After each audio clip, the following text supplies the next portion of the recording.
Meanwhile, for Chicago Eagles, Matt Fitzicom. And here we go.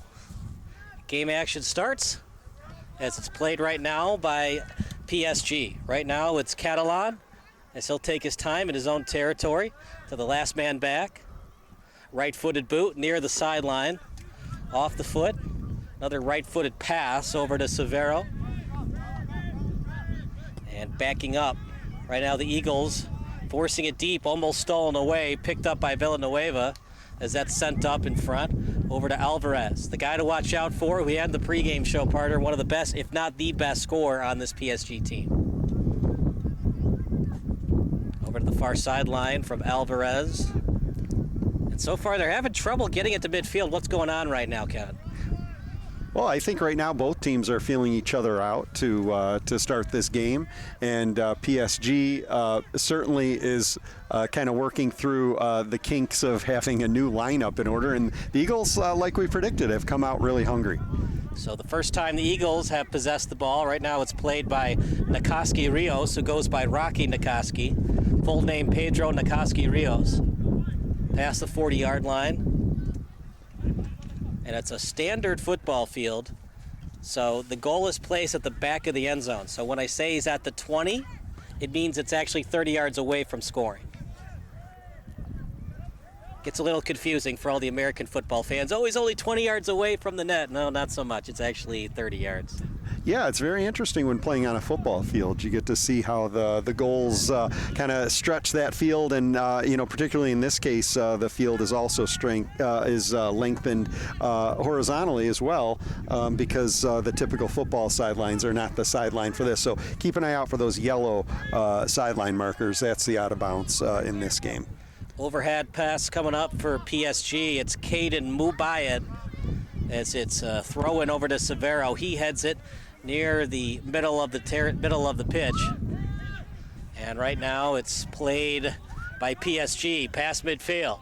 On the attack, first time they've gone past midfield today. Give and go action, kicked away by the Eagles as the men from Wheaton possess it at the 30-yard line.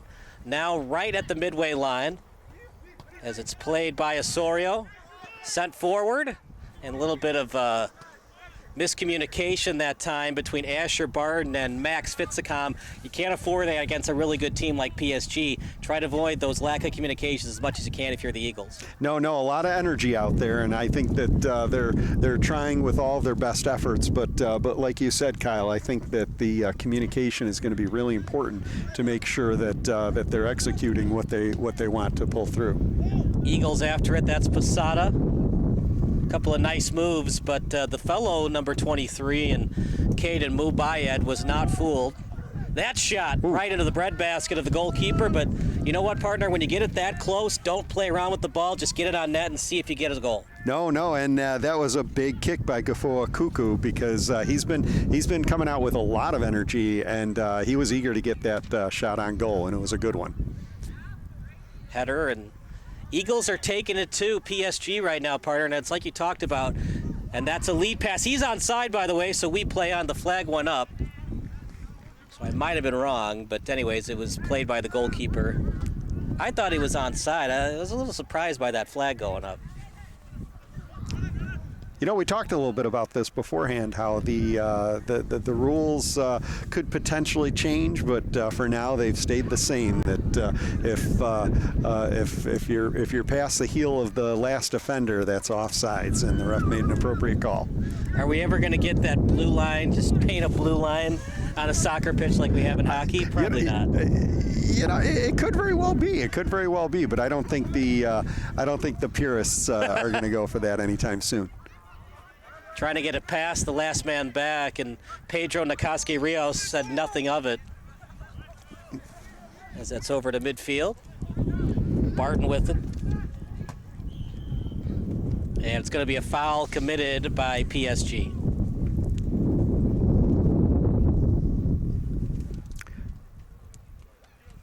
If you're going to commit a foul, partner, that's kind of the sweet spot, in between the 50-yard line, between the 40s.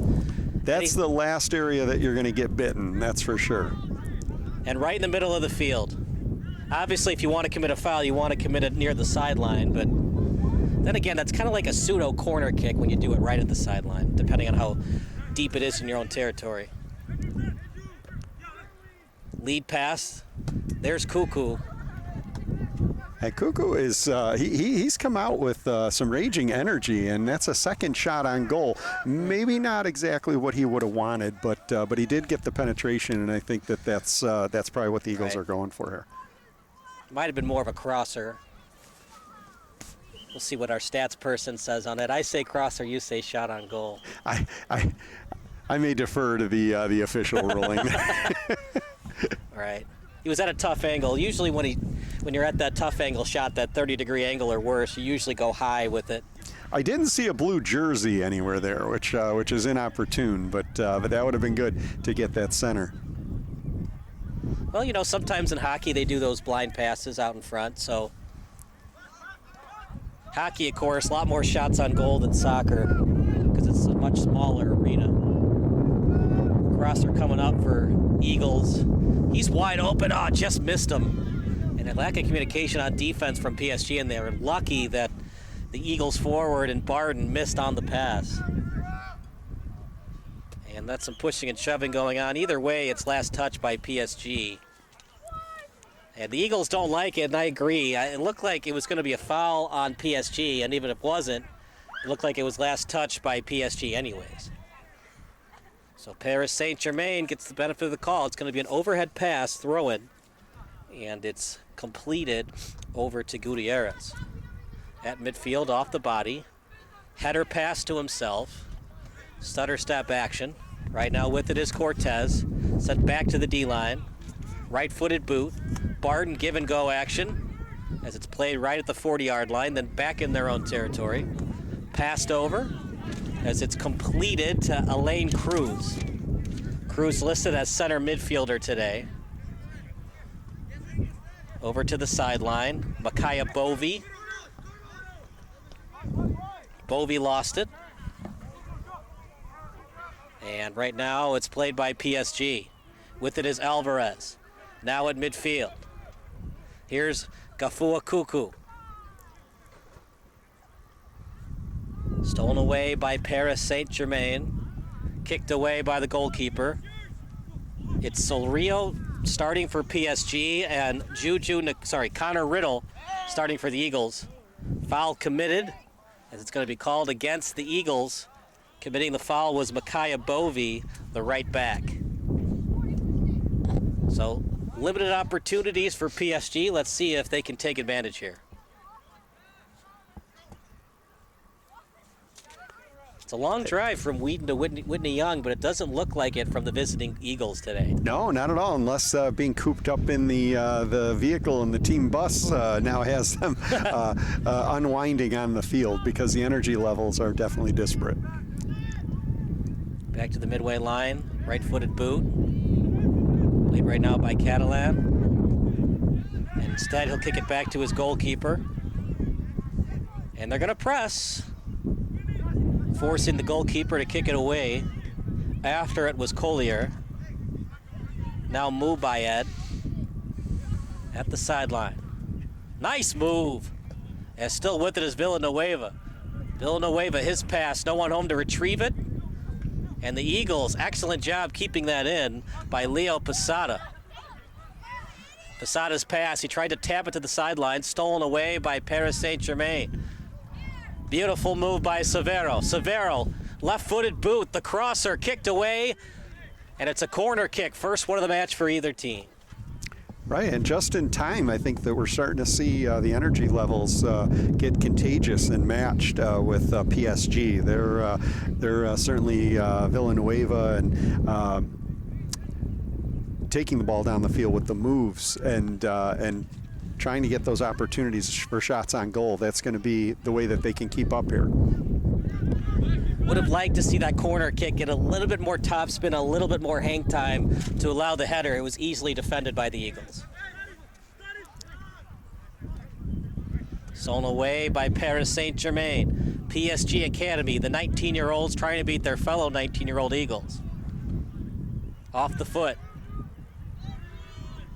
At midfield. Now with it is Catalan. He's had the ball a lot today. Collier. He's been kind of a non-factor. He's a big boy, but the Eagles have shut him down for most of the afternoon. Header try off the body. Do not be shocked, Kevin, if you see a handball. We saw it last week at the United Premier Soccer League level. A handball just outside the 18-yard box, and Round Lake Evolution, 20 yards away from the goal, connected on the free kick. Now that's where you wouldn't want to have that take place, like we were talking about earlier. Right. Not that you, oh no, he's out of his box. He's got to get back in. That pass, a great job kicking it away. Got some help from the defense there for sure. That's a dangerous move. I think that the energy levels are there in goal as well, but sometimes you might want to rein in the energy a little bit. And you got to know the angle of the shot, right? When it's past the 30-degree area, he's not going to score if you play the near post. The only way he's going to score is if he's messy. That's a terrible corner kick, by the way, easily cleared by PSG, and you could see the frustration from the Eagles. But what I was saying was the ball is clearly advantage goalkeeper because it's less than a 30-degree shot. So, yeah, do you want to go after it and cover it up? I don't think you have to because he's not going to score on you if he steals the ball or gets that pass that far away from the goal. Sure, and I think the key is covering it up. Right. If you're going to go out that far, either cover it up or force him to make a Lionel Messi type of shot to the far post. As long as you play the near post, it's going to be very tough for him to score. But once it gets to that 90 to 45-degree angle, then it becomes advantage striker. See, we teach geometry here, too. It's not just athletics, academics as well. Like, you know? You don't think, what was the old saying when I was in high school? I was told there would be no math today. But when you think about it, especially in hockey, if you're good at geometry and physics, as that's a crosser in front, you can angle the shot right off the pad of the goalie so that it ricochets off the pad right onto your right winger's stick, and then it's a rebound goal. The same kind of geometry, it's not as common in soccer because you don't have as many saves, right? But if you can angle that shot where it bounces off the keeper, a rebound try to your striker, it's a goal, but you have to know your physics and geometry to pull that off. Sure. Shot and a save by the Eagles. As good save that time by Connor Riddle. We're going to get 3 substitutions. Surprising, partner, as we're only in the 13th minute. Well, as we mentioned, PSG is dealing with some injuries, so they probably want to make sure that they're keeping everybody fresh, and they certainly don't want to run into any more injuries. But Coach Jorge Quintero dealing with a little bit of a shuffled lineup today, but with his key players in, and that's what he's hoping can be delivered. At the 40-yard line, tap pass.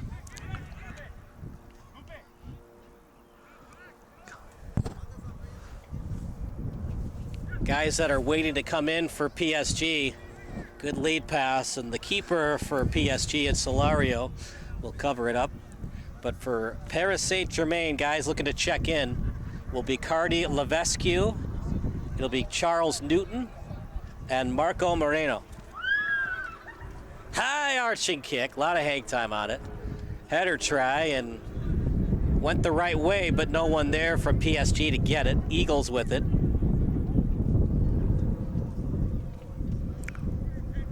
As that's sent forward, the men in blue with it still. Tap pass.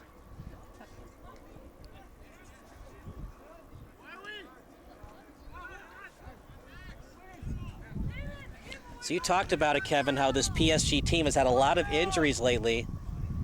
And how is that going to factor in today's match? Well, there's been a lot more offensive chances for the Eagles than PSG.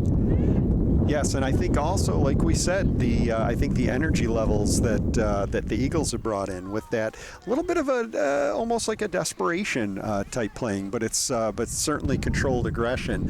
And Coach Jose Quintero shuffling his lineup around. He even gave a little bit of last-minute instruction to his subs who just went in. So clearly, PSG is trying to figure that out.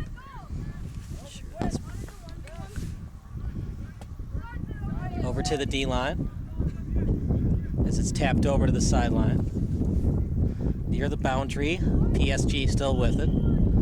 And Advantage PSG, foul committed by the Eagles. They have struggled with that, partner. What do they have to do on defense or at their midfielders to avoid those fouls? Well, I think that they have to anticipate where the ball is going to be going. That way, they're not reacting as much, and then making a tough play that's probably most likely going to be called, especially by this referee. Yeah, he has set the precedent. Anything close, and it also hurts to slide tackle on turf. So you're going right at the ball. You're not going to be seeing slide tackles as much as you would see on a grass pitch. No, really good point. Unless you want to have a collection of raspberries up your leg, it's certainly not as friendly. Right. That's if you're a slide tackler and you like to do it on turf, you're going to figure out right away if your shin guards still work. That is true. Slide tackling is so difficult too, right? Because the ref is looking for, did you get the ball first or did you get the leg first? Even if you meant to get the ball first, if you get leg, it's a foul, and if you go right at the leg, even though you were meaning to go for the ball, that's when you can get the yellow card called on you. Yeah, I think that's really important, and don't forget, I think that a lot of times some of the gamesmanship involves the players learning how to sell to the referee that maybe they were fouled when perhaps the foul didn't occur. There you go. That was more of a lead pass than a flop. But and it's the old basketball adage too: is there too much flopping in the NBA? I don't know, it's part of the game. It's how the game has always been played, a little bit more than 50 years ago, but until they changed the rule. Cuckoo wants the call. I disagree with him. I think it was just a clean steal, and the ref agrees, and we play on. Yeah, it's part of the game.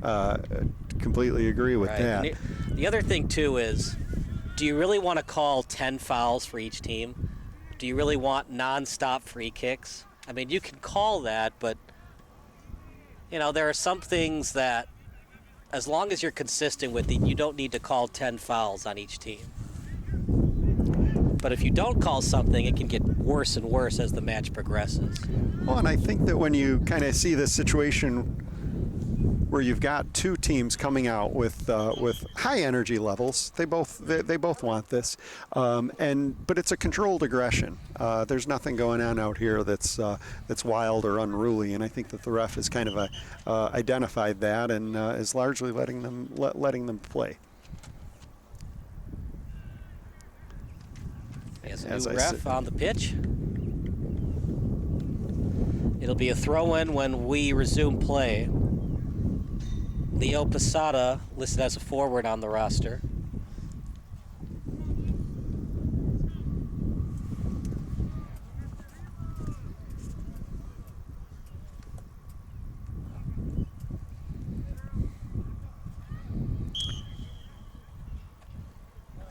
Bovey, good job avoiding the handball. It was that close for the Eagles committing it. Meanwhile, stolen away by the man off the bench in Newton. We talked about physics, partner. Is his middle name Isaac?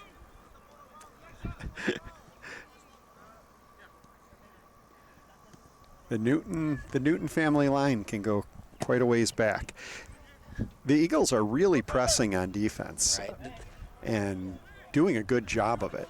Well, that's the thing, right? If PSG has had injury problems, you force them to beat you because they're not at 100%. Now, if they're 100% healthy and they're better at you and they're quicker, then you get more, conservative and you go more in a zone defense look. But if they're injured, you can play tough man-to-man and force them to do tough crosser passes. I think that you see that right away with the Eagles' strategy here, and that is to try to put the pressure on and make some of this shuffled lineup perform. A couple of substitutions in for the Eagles. As that'll be it for Cuckoo, and I'm surprised, partner. He seemed like he was their best player. He must be a little banged up from a couple minutes ago when he fell to the pitch. He may very well be. I'm really impressed. Nobody on either team is really looking particularly winded, and most surprisingly from the Eagles, without many subs until now, that they've been working so hard and not really showing any signs of feeling it. Collier after it, close to a handball, but they say it hit off the knee of Andrew Lopez, and we play on.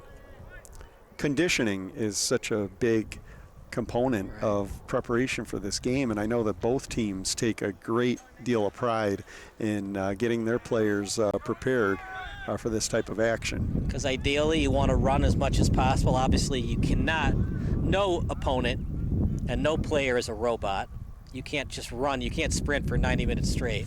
But how much conditioning do you have to keep up those high or moderately high energy levels throughout the 90 plus minutes? Corner kick. See if the Eagles improve. Their first one was not so good. Better. The wind might have taken that too. If there was no wind, it might have gone a little bit higher. Yeah, there was quite a gust of wind right at the time, and it looks like in this opportunity the wind died down, but they played it more conservative. You know, we did a lot of USL2, the United Soccer League. So if you're not that familiar with soccer, if you want to get to MLS, well, play Champions League and then get older, and then as you're a 35-year-old, you sign with an MLS team. But if you can't make it to Champions League and then play MLS when you're older, there's MLS. As here's a shot and blocked by PSG. Lead pass out in front, no one home. And PSG will steal this one. Solario called for it, but remember, you cannot touch it with your hands if it's kicked by your teammate. But what I was saying, to make the MLS, there's MLS, and to make the analogy to baseball, you have USL Champions, which is kind of like AAA. Then you have USL 1, right, which is like AA. Then you have USL 2. So after high school, you play college. Hopefully you play D1, and then in the summer you can play USL 2, USL 1. And then if you're really, really good, and you want to drop out of your full ride scholarship, you can start playing USL Champions or maybe get signed to an MLS team. Sure, and I think that particularly at this age group, I think that there are still a lot of aspirations to be able to, not be told necessarily that it's time to not be able to play anymore.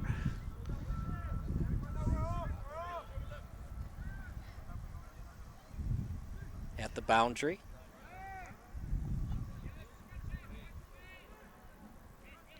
Yep, if you're ever wondering, hey, my team's USL Champions, what does that mean? That's like a AAA team. Kind of like American Hockey League. Chance right now, and couldn't get the shot on net. Beautiful defense by the Eagles, covered up by the keeper and Connor Riddle.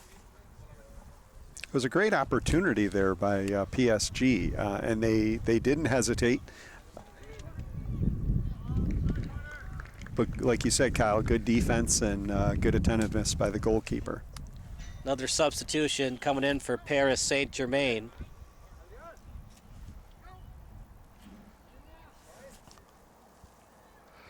As it'll be Xavier Catalan coming back into the match.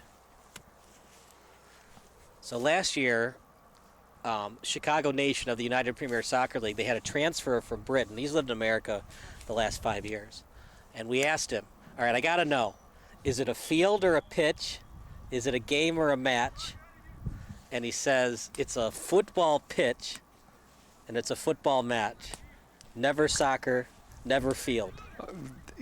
Good point. Good point. Definitely football. I think that anybody who understands the origins and the roots, that's a good field goal there. Oh, well, there you go. That's timely with our conversation. But yeah, there's definitely a difference between football and American football. Right, but he grew up in Britain. It's a football match. And it's a football pitch. It's never a field, and you never use the word soccer terminologies when you're in Great Britain. Well, duly noted about the pitch. That one was unbeknownst to me. And it's a match. It's never a game.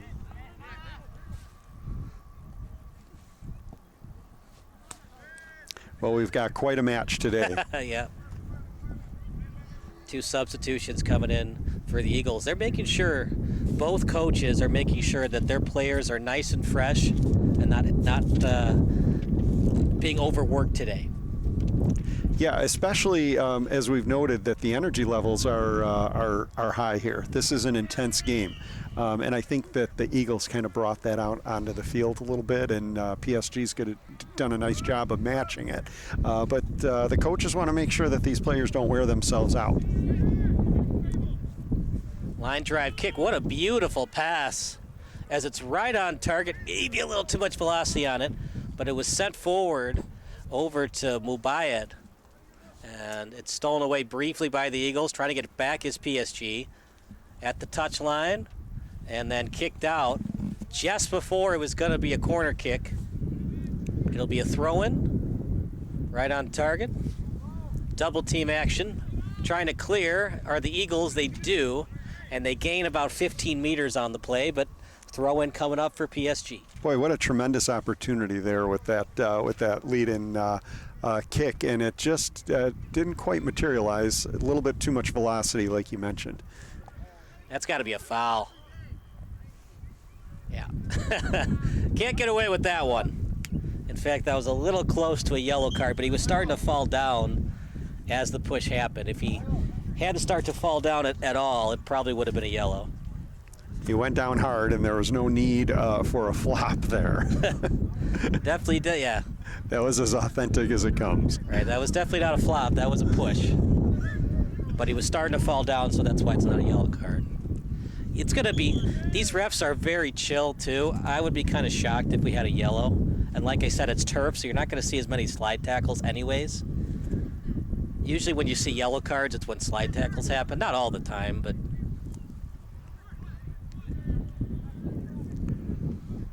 They're allowing some contact, and so far that seems to be a part of this game, and it's contributing nicely. It's interesting though. Soccer gets the old slogan, "The beautiful game," but when I talked to the Brit, he said it's a match. So is it the beautiful match, or is it still a game? I don't know. Just those little isms of soccer, football, I should say. Yes, you want to be accurate. Always football. And of course, American football actually originated from rugby, as that centering pass, trying to redirect it with the head, but couldn't. It's always interesting how American football got its name when it came from rugby. You can kick the ball in rugby, but it's a very different game from soccer. As that's kicked away, throw in coming up.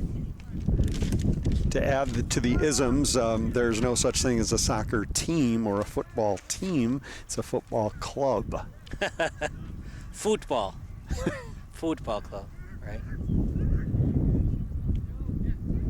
Tap pass. So PSG, they've had some opportunities the last 5 minutes. What have they done in terms of adjustments with their midfielders and forwards? Well, they've been bringing everybody up a little bit more, and I think that they've been attacking with deeper passes. Forcing the D to either clear it quickly or kick it out of bounds. That's a handball, by the way. That was so blatant that the Eagles didn't even rebuttal. When it's that blatant and you can't even argue your case, it's just time to back 10 yards and get ready for the free kick. You're just preparing yourself and getting your defense ready. You're not going to win that argument. Might be an injury as Pedro Nakaski-Rios falls down. Gafo Okuku looking to come back in.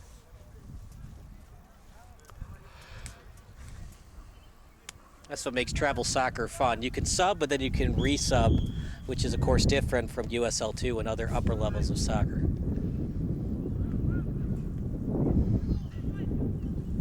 PSG maintaining their attack. Crosser. That shot blocked. Good job blocking it by Scott Murray. He hasn't had the ball a lot today, Kevin, but when he's got it, he has made the most of it. Yes, and the Eagles have responded to just about all of the challenges on defense. They're playing a strong defense.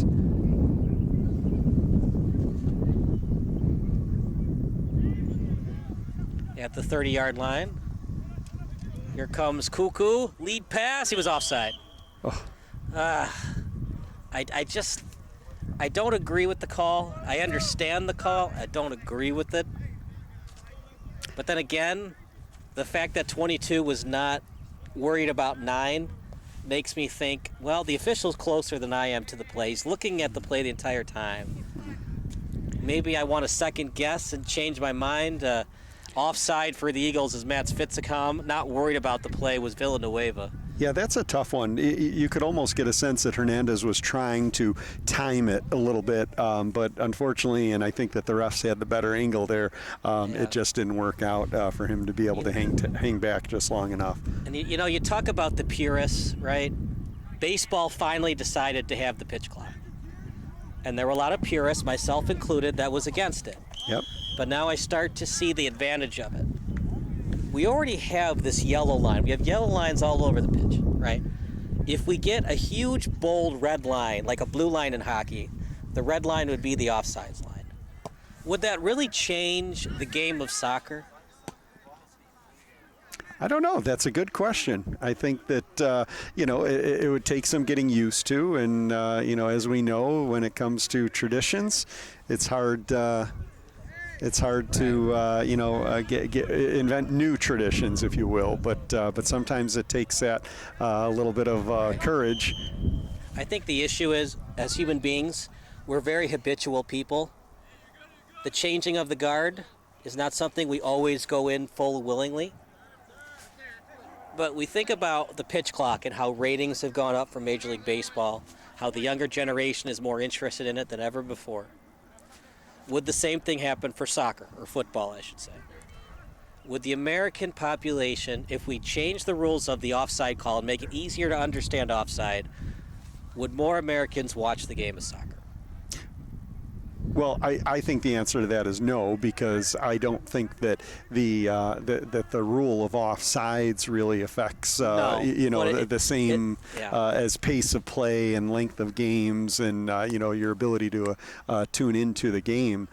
But it would, I would agree, make it very clear what's allowable, what's not, and would be easier to digest for the fans. Absolutely. Would it make it fanship, being a fan of soccer, would it make it easier on the fans? Here's a steal, chance for PSG. Eagles have to get back quickly. Lead pass, and covering it up quickly is Riddle. But if you had the big red line as the offsides line, what would that do to the game of soccer? But there's purists that don't want that to happen. As it's in the corner, PSG. Were they able to kick it before the corner? Whew, man, that's as close as possible before a corner being awarded. Gafu Kuku, man, he is all over the pitch today. Creating havoc. Throw in by Kuku. And that's a header going the wrong direction. He is, we commented about early in the game about how the Eagles came out with a high level of intensity. And while I think that generally the rest of the team has kind of curbed back some, Kuku has not. He is actually, especially after that momentary breather, has subbed back in and is right back at his antics of being all over the field and causing a lot of disruption. A lot of substitutions coming in for the Eagles. Many fresh legs. The coach must have overheard us. Header. Kuku stays in the game, though. The match. Now I'm second guessing myself because it still goes by the mantra of the beautiful game. But when I talked to the Brit, he said soccer match, football match. Well, got to remember he's from Britain. No soccer. Yeah, fortunate for us, we're not in Britain right now, so I think we're allowed. We're allowed? Yeah. But I thought we're supposed to be football purists. We're not allowed to say field and soccer and. Well, we'll have to take to the chat and see if anybody from across the pond is watching, and they could enlighten us.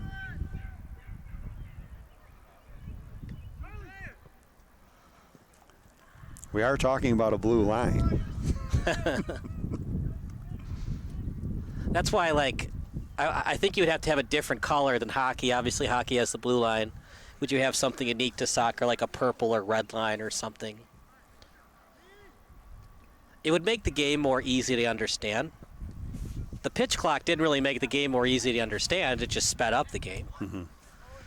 Would having the red line lead to more goals being scored?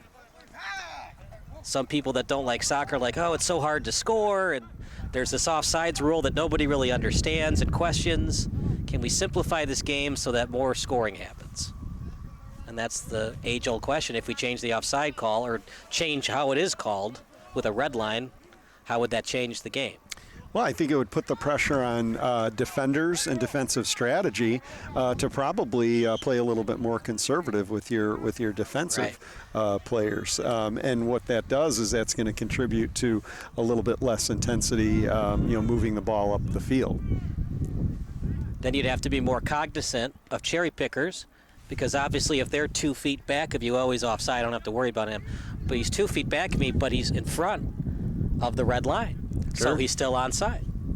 Just like in hockey, they got rid of the 2-line pass. So you can stay right at the blue line, get the pass, and now you have an odd man rush. But that was the key. They got rid of the 2-line pass, and it made more rushes in hockey more prevalent. Free kick awarded as it's a foul called. Cuckoo not happy about it. They haven't called a lot of fouls, Kevin, the last 10 minutes. They've let him play. Left-footed boot. Header. As that shot. Oh, almost. It almost went off Nikoski's foot into the back of the net, but luckily Riddle was able to save it. Wow, what a great shot. Caden Mabuya by is 23. Osorio. Was that Osorio who took the shot? Osorio's 24 of the Eagles. Okay, got it. Who did whose foot did that come off of? It went off to Nikoski. Okay, Nikoski, that was a heck of a left-footed kick, and the goalie had a great recovery there. It was kicked by Mubayed, and then Nikoski went off his foot. It was almost an own goal. Riddle able to make the save.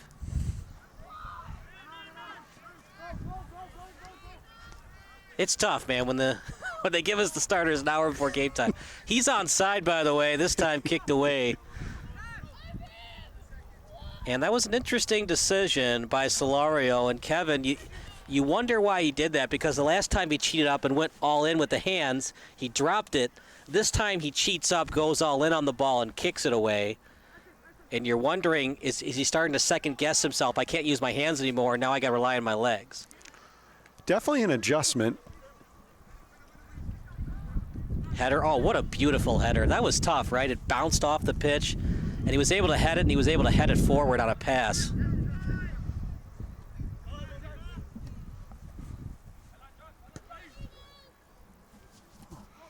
Great lead pass.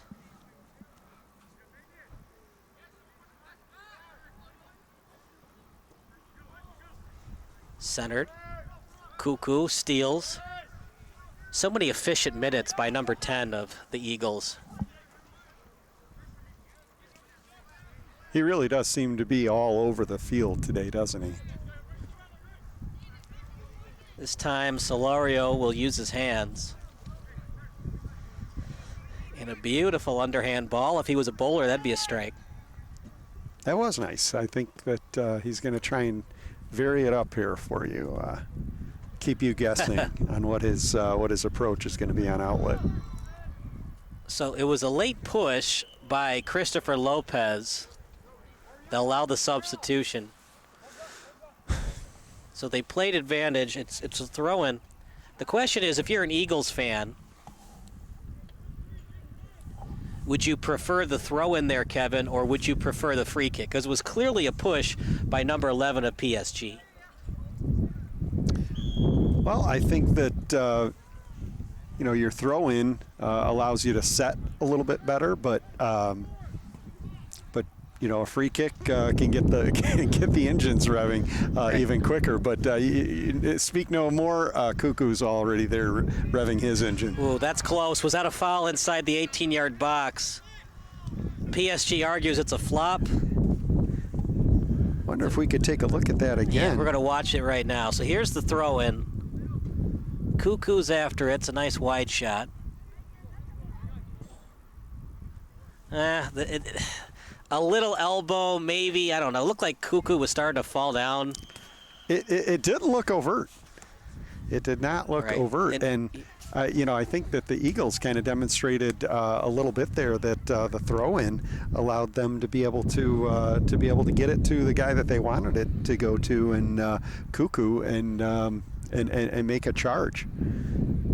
It's very hard to tell if that was a foul. He's starting to fall down before any contact's made. But at that point, if you're the ref, you just say, even if you're touched, it's not going to impact your shot anyways because you're already falling down. Yep. Yeah, that would be a tremendous gift to give a free kick in that zone there. Because it's a PK, because it's in the box. Yep. So the refs, I think, wisely kind of stood down on that. And the problem with that, too, Kevin, is if you call a foul there, anything close to that, you have to call a foul the rest of the match. And then it gets to the point of, okay, are we going to call 20 fouls today? Yep. And making the analogy to hockey, how many power plays are we going to issue? Another chance for the Eagles. Lead pass. Cuckoo, he scores! Gafoo Cuckoo gets it into the back of the net. Beautiful lead pass delivered by Asher Barton. And just like that, the first goal of the match goes the way of the Eagles. That was tremendous execution by the Eagles. The lead pass was about as good as it's going to get. And the name should not surprise us that's called Cuckoo. Got to the ball and gave a tremendous boot. And where did it wind up? Right in the back of the net. And so, as some of our chatters have predicted, that there might be a 1-0 score by half, that is exactly where we're at now because the Eagles have struck with that opportunity. We wondered not if Cuckoo was going to score, but when. He's just been all over the pitch today. And what a goal by Cuckoo. That was a great execution on the lead pass, and then Cuckoo was right where he needed to be, got there, and it was a really amazing kick to drive into the back of the net. I mean, this is a tough Eagles team. They only lost 1-0 to the number 1 overall seed, right, by the way, in Pool A, who has a 10-0 goal differential, but they only lost 1-0 to them. It just shows you how tough this Eagles team is. For PSG, they've had their opportunities, partner. But when you can't get those crossers and you can't be consistent with them, that corner, header try, no one home to head it in, and it's cleared by PSG. But when you can't capitalize on your opportunities and you're trying to play nothing the entire day, eventually you get bitten on defense. Yeah, this has largely been an evenly played match, but I think that where there's a difference is that the opportunities have been capitalized upon, or at least taken advantage of, by the Eagles a little bit better, to your point, and one of them resulted in a goal, so we've got a 1-0 game. Match. If you're on the YouTube chat, let us know. Are you a game or a match guy? Are you a soccer or a football guy? And are you a pitch or a field guy? Pitch or a field? I would like to know what the outcome of that poll is. See, when I played rugby, it was always pitch. And rugby originates from soccer. And American football originates from rugby. Oh, yeah. Then pitch it is.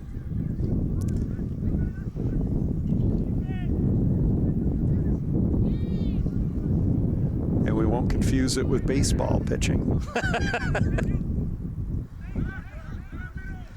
Now, if you are going to do a game for us in Joliet. So when we do Steel City, they play on a baseball field. They play at Julian Healthcare Field in the Midwest Premier League. So, how does the layout on a baseball field? They use most of the outfield. And then some of the free kicks are actually, because it's all turf at Julian Healthcare. And so some of the free kicks are actually on the pseudo dirt. Huh. The painted dirt, if you will. Kind of reminds me of the old days of Candlestick Park watching football games, true American American football games, going across the baseball diamond.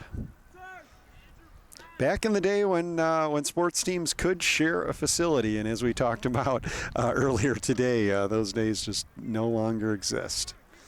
And I think for good reason. There were a lot of Dolphins fans that were not happy they were sharing it with the Marlins at Old Pro Player Stadium. That's kicked away. See how much extra time that the ref awards. Probably not much. I mean, we've had substitutions, but no real injuries. There really hasn't been a lot of stoppages, not a lot of free kicks. No, the refs have let this game play on, and I think that it's been good for the game because neither team is really exploiting that with dirty play.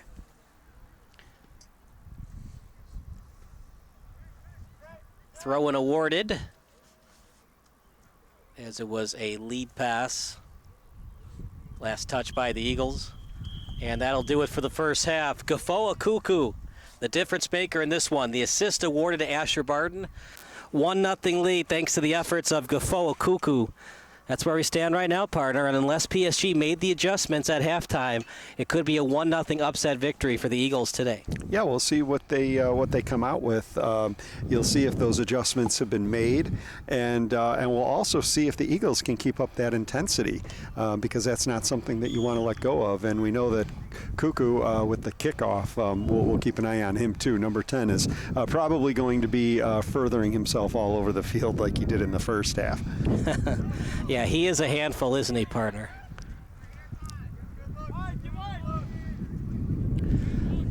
As they switch ends, it's covered up by Solario. We'll see if this end works out better for PSG Academy. Oh, and he gave you one more there with the punt. So look at that pass. What a beauty. And it actually went to the wrong man. It was intended for the midfielder, but it actually went to the forward in Gutierrez. Meanwhile, stolen by Cuckoo. So far, he's our man of the match. Look at that. Little fancy footwork there. He stops the ball, then resets all by himself to create separation. This is some real-time soccer. Yeah, I think he answered the question about whether he was going to maintain that level of intensity. Cuckoo certainly has. Right, and it's not just intensity, it's skill. He is the best man on the pitch right now, and it's not really close. No, he's standing out for sure. Live stats brought to you by SBS, the broadcasting network for everyone.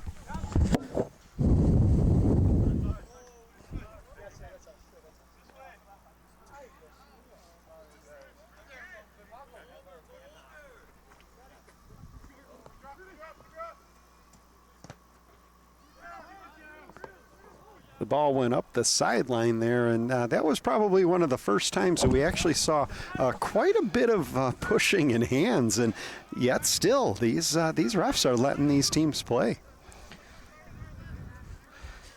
We started right at 5 o'clock. It's now 6:04.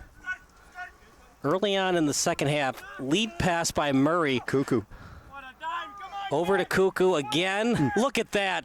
Great separation. Oh, just barely deflected that time by Leonel Hernandez and then cleared by PSG. But what a move by Cuckoo, almost putting this game away by himself. The man of the match. And, you know, I think the one thing that really stands out to me on that play is that he still stayed on top of that ball and was following up, yet still to see if there was a chance for a tap in there when the defender had it. So Cuckoo is not giving up on any effort on this field at all.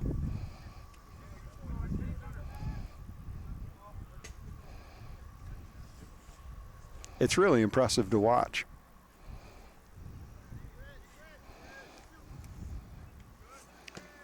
More pushing. As that's cleared away.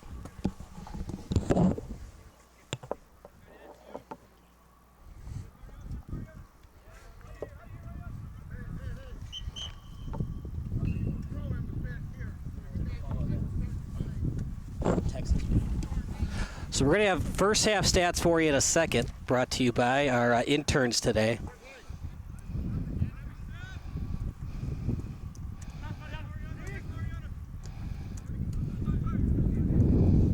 Our ref definitely intervened there. He wanted to make sure that the throw-in by PSG was from the appropriate spot, and he wanted to make sure he asserted his authority there. So while it's not in the form of foul calling necessarily, the refs are certainly on top of this game. Lead pass, and here comes PSG. You'd like to get a through ball near the box if you're a PSG fan. That was a little crosser, but easily read by Riddle.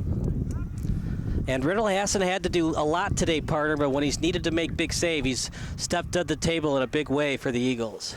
Yes, he has. And, I think that we talked about trying to up the intensity a little bit from PSG's standpoint, and they seem to have done that. And we're going to see if they could keep this up and see if they could have some more penetration. It looks like on this side of the field is where the attacks are taking place, and Diaz really demonstrated some ultra-aggressive play there on the far sideline. Over to Scott Murray. He'll have a free kick. It'll be a left-footed boot for Murray.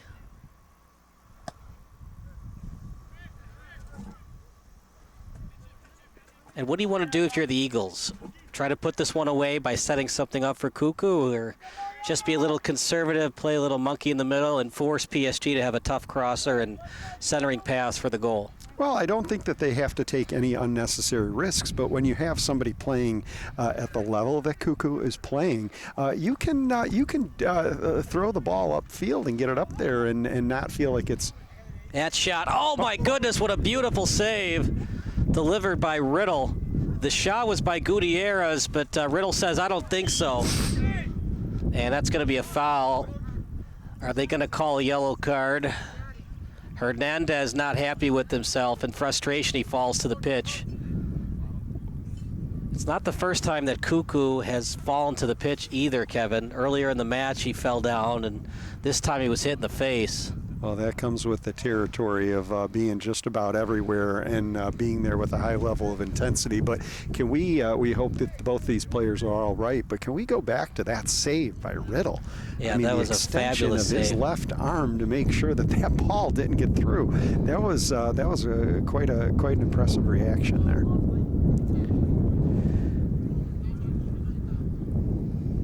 It's a good sign to see at least Cuckoo stand up. I think we had a collision of heads there on the header attempt.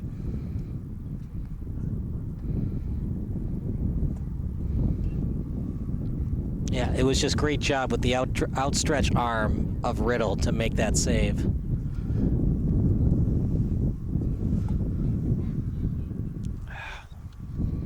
That's exactly the kind of effort. If you're trying to keep pace with your players on the field as a goalkeeper, that's going to work well in tandem. That's exactly what they needed at that moment. Otherwise, we're looking at a tie game.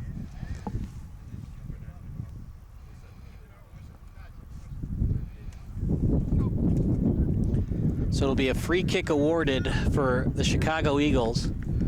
Left-footed boot coming up for Murray.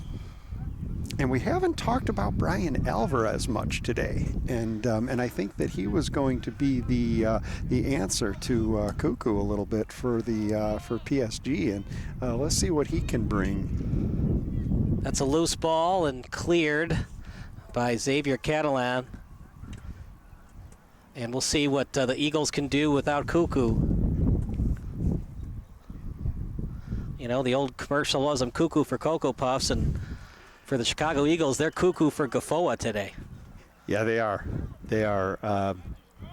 I don't think that the last time that he was absent from the field for a few minutes that there was much as far as team continuity, right, but there is that standout presence of being all over the field.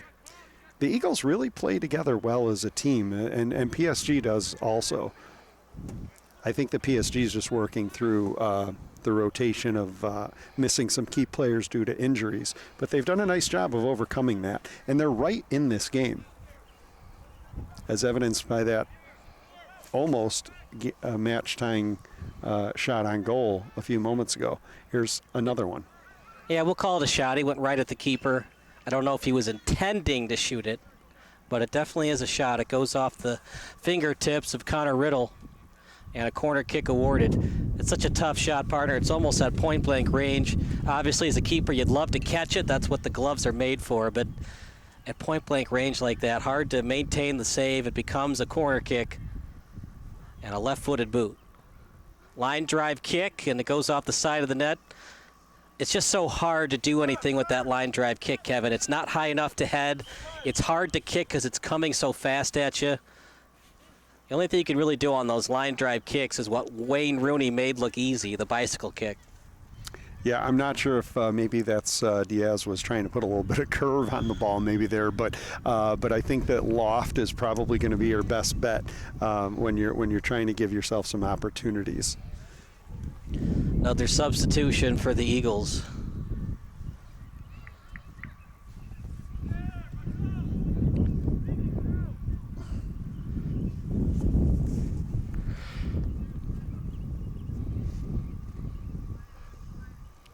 So how about this, partner? According to our interns, 6 shots for the Eagles, 4 of them from Gafoa Cuckoo. Not surprising. Not surprising one bit. 2 shots for Bahena, 2 for Cardelavescu, and 1 for Charles Newton. 6 total shots in that first half for the Eagles. 1 by Asher Barton, 1 by Posada. And let's talk a little about Asher Barton. He's played a good game. He had the assist on Cuckoo's goal. He's just not as good as Gafoa Cuckoo has been today. Well, I think that all the Eagles are out there and they're fulfilling their roles. I don't think that everybody in the blue uniform is going to necessarily be able to necessarily perform like Cuckoo, but they are performing to their utmost of abilities, and it shows because the scoreboard is showing a 1-0 lead right now.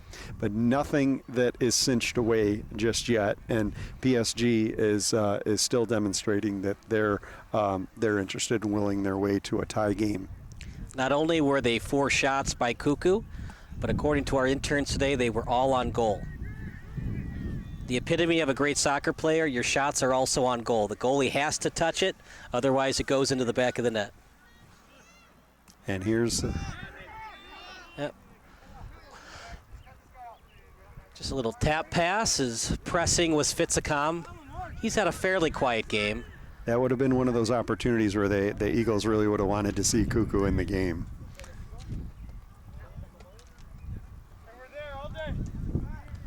Little lead pass and sending it over to Alvarez. We talked about him, partner. He's been very quiet today. Give and go action. Yep. And offside called against the Eagles. It's the 3rd time today that Fitzicom's been called for offside.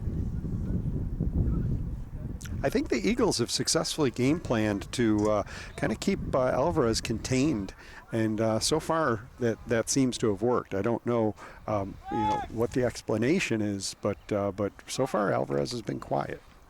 Posada will check back in, as will Leonel Hernandez. Remember, Hernandez and Cuckoo both hit each other. Hernandez accidentally hit Cuckoo, and then Hernandez fell to the pitch, so they both had to exit briefly. Entered concussion protocol. Both players fine. That shot just a little bit wide. It was delivered by Collier. He had some big minutes early on in the match, was fairly quiet the last 10 minutes of the first half, and he is back in a big way right now for PSG Academy, but just missed the net. It's a nice shot, partner, but when you don't get on the net, it's almost like it didn't happen. Yeah, well, but I think that these count. These matter. PSG is certainly taking their stabs, and I think that they want to keep this up if they want to have an opportunity to even up this game. High arching kick. Both players going after it. It's that battle you need to watch out for between Fitzicom and Villanueva. Villanueva always knows where Fitzicom is on the pitch, because every time Fitzicom thinks he has a breakaway, the official says, no, you're cheating, that's offside. And Villanueva says, yep, I knew exactly the whole time. Well, further proof we need the blue lines. The blue or the red lines, right? Are they going to call offside or handball? I don't know. It looked like it might have touched Asher Barton's elbow. I don't know if he was offside because it looked like there was a defender in front of him. The only thing I might have seen was handball. What did you see? The call must have been a handball. I don't know. You didn't see offside, did you? No. No. Usually it's only offside when you get that through ball and the forward thinks he's onside. He cherry picks a little bit. And then the nearest ref, the side judge, says, no, you were offside. Very rarely do you see offside where the action just stops and then restarts. Goal kick coming up. Let's give credit to Connor Riddle, too. He has the clean sheet right now. It's been a team effort. Cuckoo has been the man of the match. You know, Kevin, in hockey, they do the 3 stars. If today, for soccer, we want to do the 3 stars, who would yours be? Well, I think that I would want to wait to see who actually what the final outcome of the game is, but I think Cuckoo stands out for sure, and Riddle, and I think that the Eagles have demonstrated as a team that they can get a collective 3rd star. They have played together as a team here today. That's a shot. Well played by Riddle. The only way you were going to score on him was top shelf, far post. It missed the net. If it was on net, it probably would have been saved anyway by Riddle. He's doing a good job. He has forced you to score and kick it perfectly over his outstretched arms. That's all you can ask for as a goalkeeping coach, asking your GK to force the opposition to score a perfect goal. Yeah, no, Riddle has done that. He is he's all over the protecting his goal, and he gets off the ground quite a bit there on his leaps, and he can protect high, low, off to the side. So he's kind of like a Kakua in the net. You know, my 3 stars would be similar to you. Cuckoo, Riddle. Here's a chance, and that shot very wide. Was it touched by the Eagles? They say no. There's Cuckoo again. No surprise there. The last 30 minutes of the match, you need your best player back into the pitch. Yeah, let's hope he's feeling all right and successfully passed the concussion protocol. But he looks eager to get back out there, and I'm sure that we'll notice the difference, too, when he is. Fitzicom again. And Fitzicom, that shot just a little bit high. It was actually by Asher Barton. Fitzicom had it most of that opportunity, and then late in the opportunity, Barton got it. A little bit of tentativeness there, as opposing to what we have been seeing on the other side with Connor Riddle. A little bit of tentative there in the goal there, and I think that could be concerning because you don't want to give up a chance of going down 2-0. Well, that was the thing, right? We talked about it earlier in the match when he was not able to handle that ball that fell out of his lap. Since then, he has only used his feet. He very rarely picks it up with his hands. That shot by Cuckoo, very high. But yeah, when you're a goalkeeper and you know for a fact that it wasn't a pass from your teammate, you go out there and you grab it with both hands. So you got to stay in your box. Can't grab it with your hands outside the box. But yeah, you're right. He was like kind of in no man's land. Do I cheat up? Do I stay between the pipes? You have to be. You got to be more succinct and make your decisions quicker as a goalkeeper. Yeah, as a goalkeeper, you do not have the luxury of reflecting very much. It's basically pure instinct. And the problem with soccer is you give up one goal, that might be it. It's not like hockey where you might win the game 3-2 or 4-3.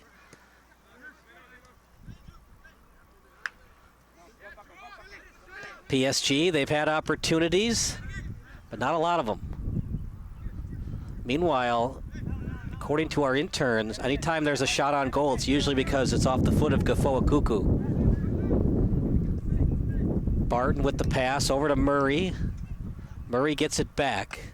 Murray kicks it to himself beautifully, but he was off. It was out of bounds. While it's true. As Murray says, I almost got you, but I was out of bounds.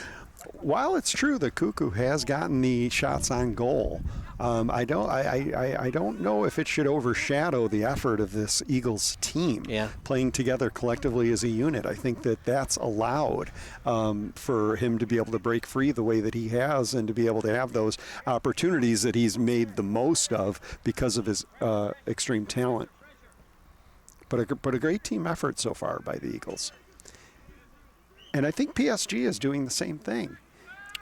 My third star would probably be Adrian Bahena. As much as I want to give all three to the Eagles, it's only a 1-0 game, so there's a reason it's this close of a final score. You know, some good defense by PSG. Not great. There's been some opportunities where Solario had no chance. Like the one that Cuckoo scored, not even Tim Howard could have saved that shot. No.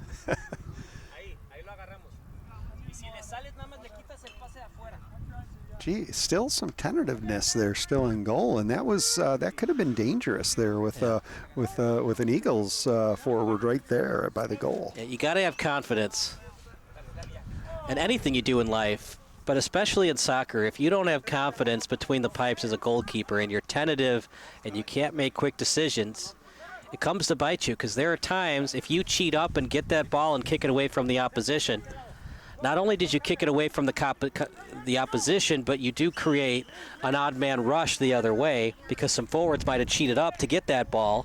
Sure. You kick it away from them, and now you have more forwards than the opposing team has midfielders to oppose. Sure. Excellent point. You know, a lot of people think the goalkeeper is just a part of the defense, but it's just as much of a part of the offensive attack as that. Right, but that comes into play when a team gets overly aggressive. And that's where conditioning and speed comes into play.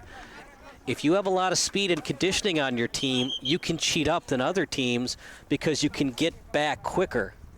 Recovery speed, right? If you lack recovery speed as a team, you can't cheat up as much with your forwards and cheat up with your midfielders. And that's where game film comes into play, knowing the recovery speed, knowing the speed of your opposition, when you can cheat up and when you can't. Obviously, when you're down 1-0 in the 80th minute, you have no choice but to cheat up. But if you're down 1-0 in the 60th minute, you can still be a little conservative. Yeah, and I just can't help but think that those injuries that Paris Saint-Germain is dealing with is not having some kind of an effect on... It definitely is. And when your players are injured, you can't practice together. Yep. Because the more pressure you put on that hurt hamstring, the worse it gets. So you can't practice with your hurt hamstring. Okay. PSG wants a call. It's the same thing. I think they're falling to the pitch, and then there might be a push. And these refs are letting the action take place. That has been the precedent set. He just fell down. I mean, you watch it one more time, Kevin. It's in front. It's going for the ball. He just fell down. Oh, yeah. Well, the coaching staff is trying to get any edge that they can. Well, I get. mean, that's the gamesmanship of it. You try to plead your case, and the ref starts to second guess himself. You make the analogy to baseball. Even if you know going into your coffin that was strike 3 on the black, and the umpire says, "I don't think so, Blue," you start to second guess yourself, and the same thing goes with a soccer ref. Well, I don't know if that's going to be necessarily successful with this particular ref, as he was kind of highlighting that he's refereed some high-level. Yeah, he's a very good one. Yep. Yeah, but it's the human element. That's why we love reffing, because if we brought in robots, here's the thing: you bring in a robot, it's still created by humans. Chance that shot, and it was partially deflected by the Eagle. You bring in a robot ump or a ref, they're created by humans, but they're created by 10 or 20 programmers. So it's basically like 20 people that are reffing at the same time. Is that shot a little bit high? Well, yeah, with rules and parameters and no emotion. Right. Speaking to your point earlier, is that sometimes that chirping a little bit might not be effective on that one call because it's not going to be reversed or second thought, but maybe on the next time, maybe the ref will think that there might be a little bit of consideration there. So yeah, it's I think that the referee component is always a good part of the game, and the players do well when they just consider it to just be part of the game. That shot, and a little bit wide. more substitutions, and the Eagles desperately need them as they look a little gassed right now on defense. Yeah, this is the first time actually in today's match that the Eagles have started to show some signs of slowing down. Even we're not seeing Cuckoo run around quite as actively as he was, but they're getting a workout in this second half because Paris Saint-Germain is on the attack. They want to even this match up. Kicked over to the 35-yard line. Don't go anywhere. The post-game show brought to you by SBS, the broadcasting network for everyone. We'll either get Cuckoo or possibly a PSG player as of right now, but things could change. Maybe PSG ties it up. Well, what do you think is more valuable, that one on the scoreboard or the fact that Riddle has pitched a shutout and he's Right. done it with quite an effort? Well, you get the 3 points. That's what makes soccer so beautiful in a tournament. You get 3 points for a win, not 2 in hockey. So the win is so much more valuable than the draw. And me and Bob have always argued about this, is if you lose a couple of pool play games and you're tied 1-1, my theory is you need to be over there. It's a push, by the way. It'll be a foul against Paris Saint-Germain. I think that one had no choice but to Yeah. call. Now, Luis Gutierrez was shaking his head. I don't know if he was shaking his head at the ref or shaking the head at himself. Might be the latter more than the former. But what I was saying is, when you start to lose games in pool play or your regular season, in soccer especially, it's more advantageous to be overly aggressive on offense when you're tied because the 3 points is so much more valuable than the 1. That's what makes soccer tournaments so interesting to watch. And in minor soccer tournaments, when there's only 4 teams in pool play like the World Cup, when you lose your first 2 games, you got to win your third one. Yeah, it certainly changes the dynamics of your strategy within the game, right? When will hockey ever switch to 3 points? I don't think so. I think it's always going to be 2. That would make it more interesting, though, right? Like, if you lose in overtime, you only get 1 point. If you win in overtime, you get 3. Maybe in the NHL, we could switch it to like 3 points and 1.5 points for an overtime loss. It would make it more interesting, though. You're losing your purity as the match is going on, coming up with all kinds of ideas. I have all these ideas, but I'm not a commissioner, so I can do nothing about these ideas, right? I'm the armchair soccer man, the armchair hockey man. I'm like that guy who's 35 years old and lives in his basement. He's like eating his mom's cookies. This is how I want to change the game. Yeah. Left-footed boot.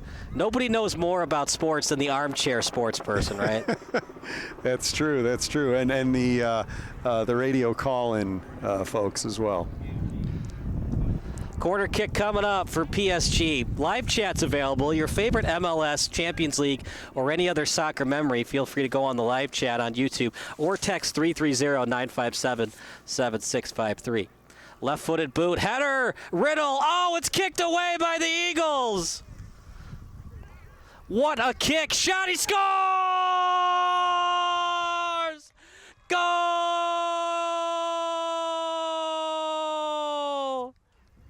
The home team, Paris Saint-Germain's Christopher Lopez, after a beautiful play by Scott Murray to bail out his goalkeeper, and then Christopher Lopez says enough is enough and ties it up at 1-1. You know, you had to get the feeling that while the defense was weakening a little bit, some on the Eagles' end, PSG was keeping that intensity up, and shot after shot on goal, and the big kick goes into the back of the net, and now we've got an even match. Bob's on the live chat right now. He says, you take the 1 point because you get the draw against the good team. Well, I get that. The problem is you only get 1 point regardless. The theory is you want to get the 3 because you get the 3 and the opponent gets 0. So you thought you were going to win this argument without Bob being here today, but clearly he's gonna demonstrate that this argument will still go on. He came out of the shadows. He's like Batman. I don't know. Go on the live chat, by the way, what you guys think about the 3 points versus the 1. I would love to hear from the soccer purists and the soccer somewhat fans. That's what makes sports great. There's the purists, and then there's the okay fans. And then there's the fans of when I was playing house league baseball, and one of the moms didn't know what ball 4 meant. There's fans of all, right? There's people watching the game of all knowledge bases. Another left-footed boot. That was a beautiful corner they had previous to this one. Let's see if they can do the same thing. Nice hang time. Touch by Riddle. They can't fully clear it, but enough to get it to Cuckoo. Cuckoo. And well played by Luis Gutierrez. The advantage for PSG too, Kevin, they have a lot more size than the Eagles. So on those headers, on corner kicks, it's advantage Chicago, PSG. And what's different from basketball, in a basketball game to rebound, if you're smaller, you can kind of box out. Try to get away with a head check. Not so much in soccer. Any push-off is going to be a foul in the box. Left-footed boot. Hang time's good. Chance. Shot. The field goal's good, but not the goal. Boy, and that shot almost cleared the tall net. A little bit high. That was a little high. As Bob Euchre would say, just a bit high. I can't believe these hitters lay off pitches so close.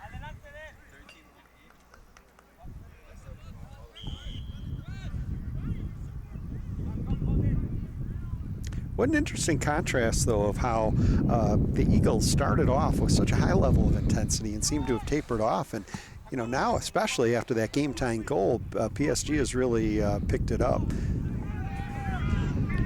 Out in front, players falling down. PSG able to clear a little bit, but stolen away by the Eagles. That shot, save, and a beauty by Solario. It was kicked by Urim Suya. That was a very nice save, and I think that the defensive effort there by the Eagles showed some urgency there. They were not interested, or I'm sorry, Paris Saint-Germain, they were not interested in letting Cuckoo just have his way of going back up and relinquishing that tie game just so quickly. That shot by Cortez, no one touched it, goal kick.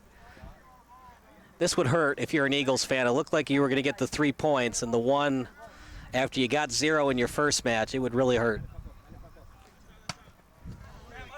So what do you want to do if you're the Eagles? You've dominated most of this match, but the last 10 minutes have been clearly advantage. Has done that. He is he's all over the protecting his goal, and he gets off the ground quite a bit there on his leaps, and he can protect high, low, off to the side. So he's kind of like a Kakua in the net. You know, my 3 stars would be similar to you, Cuckoo, Riddle. Here's a chance, and that shot very wide. Was it touched by the Eagles? They say no. There's Cuckoo again. No surprise there. The last 30 minutes of the match, you need your best player back into the pitch. Yeah, let's hope he's feeling all right and successfully passed the concussion protocol. But he looks eager to get back out there, and I'm sure that we'll notice the difference, too, when he is. Fitzicom again. And Fitzicom, that shot just a little bit high. It was actually by Asher Barton. Fitzicom had it most of that opportunity, and then late in the opportunity, Barton got it. A little bit of tentativeness there, as opposing to what we have been seeing on the other side with Connor Riddle. A little bit of tentative there in the goal there, and I think that could be concerning because you don't want to give up a chance of going down 2-0. Well, that was the thing, right? We talked about it earlier in the match when he was not able to handle that ball that fell out of his lap. Since then, he has only used his feet. He very rarely picks it up with his hands. That shot by Cuckoo, very high. But yeah, when you're a goalkeeper and you know for a fact that it wasn't a pass from your teammate, you go out there and you grab it with both hands. So you got to stay in your box. Can't grab with your hands outside the box. But yeah, you're right. He was like kind of in no man's land. Do I cheat up? Do I stay between the pipes? You have to be. You got to be more succinct and make your decisions quicker as a goalkeeper. Yeah, as a goalkeeper, you do not have the luxury of reflecting very much. It's basically pure instinct. And the problem with soccer is you give up one goal, that might be it. It's not like hockey where you might win the game 3-2 or 4-3.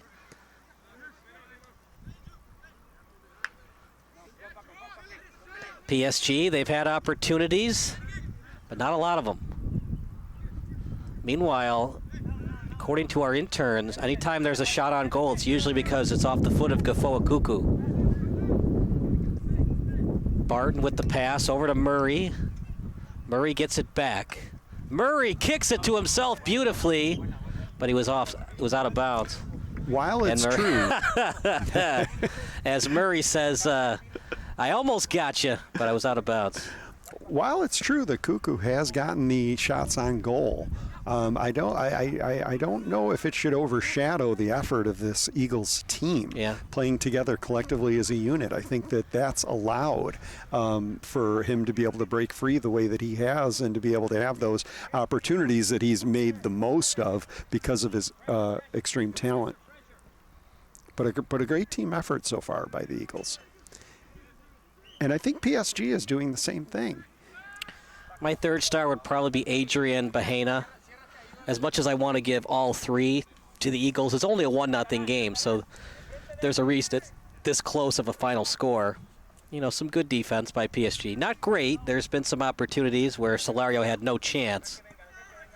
Like the one that Cuckoo scored, not even Tim Howard could have saved that shot. No.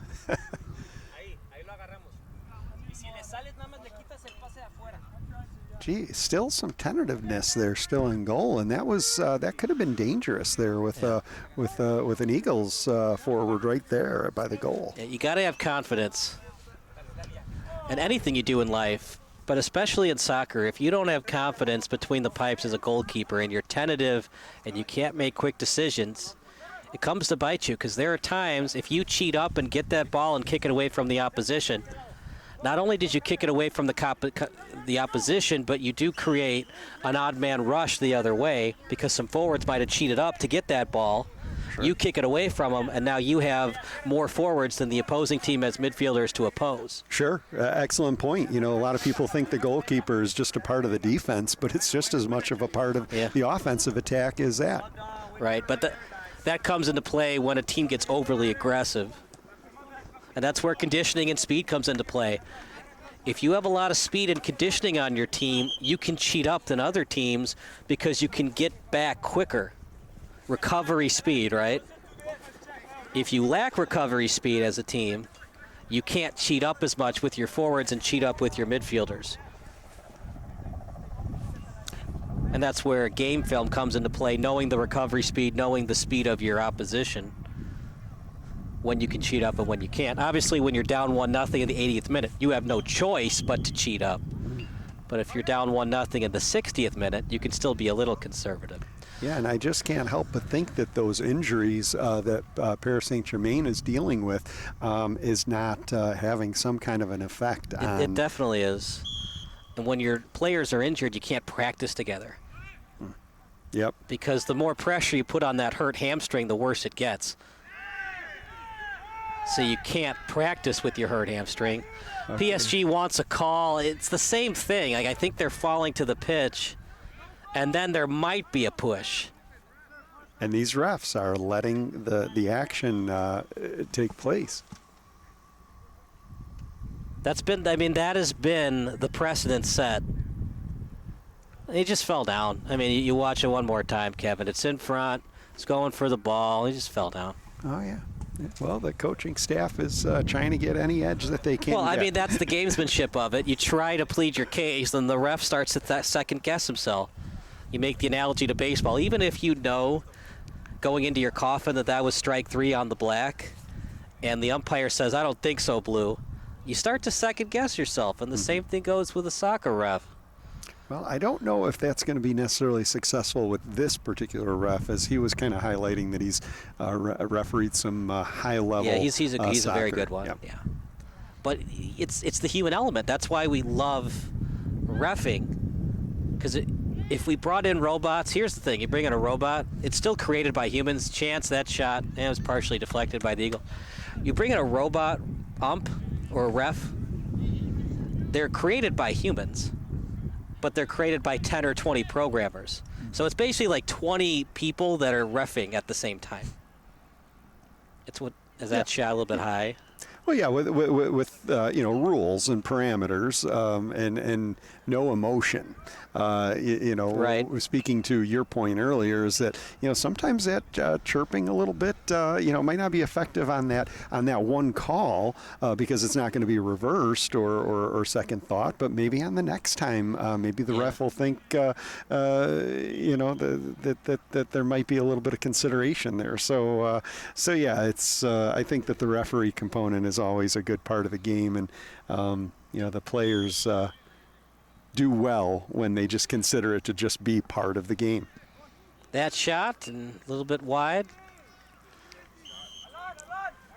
More substitutions, and the Eagles desperately need them as they look a little gassed right now on defense. Yeah, this is the first time actually in today's match that the Eagles have started to show some signs of slowing down. Even we're not seeing Cuckoo run around quite as actively as he was, but they're getting a workout in this second half because Paris Saint-Germain is on the attack. They want to even this match up. Kicked over to the 35-yard line. Don't go anywhere. The post-game show brought to you by SBS, the broadcasting network for everyone. We'll either get Cuckoo or possibly a PSG player as of right now, but things could change. Maybe PSG ties it up. Well, what do you think is more valuable, that one on the scoreboard or the fact that Riddle has pitched a shutout and he's done it with quite an effort? Well, you get the 3 points. That's what makes soccer so beautiful in a tournament. You get 3 points for a win, not 2 in hockey. So the win is so much more valuable than the draw. And me and Bob have always argued about this, is if you lose a couple of pool play games and you're tied 1-1, my theory is you need to be over. That's a push, by the way. It'll be a foul against Paris Saint-Germain. I think that one had no choice. Yeah.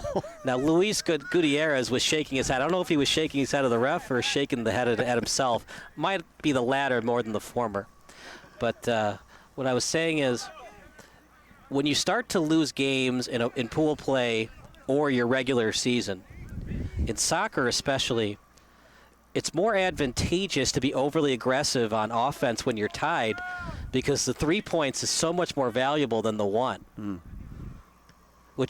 That's what makes soccer tournaments so interesting to watch. And in minor soccer tournaments, when there's only 4 teams in pool play like the World Cup, when you lose your first 2 games, you got to win your third one. Yeah, it certainly changes the dynamics of your strategy within the game, right? When will hockey ever switch to 3 points? I don't think so. I think it's always going to be 2.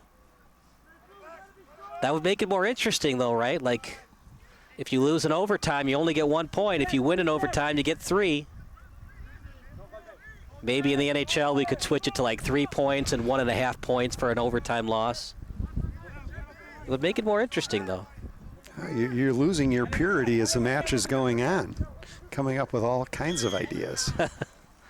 I have all these ideas, but I'm not a commissioner, so I can do nothing about these ideas, right? I'm the armchair soccer man, the armchair hockey man. I'm like that guy who's 35 years old and lives in his basement. He's like eating his mom's cookies. This is how I want to change the game. Yeah. Left-footed boot. Nobody knows more about sports than the armchair sports person, right? That's true. That's true. And the radio call-in folks as well. Corner kick coming up for PSG. Live chat's available. Your favorite MLS, Champions League, or any other soccer memory, feel free to go on the live chat on YouTube or text 330-957-7653. Left-footed boot, header, Riddle. Oh, it's kicked away by the Eagles. What a kick, shot, he scores! Goal!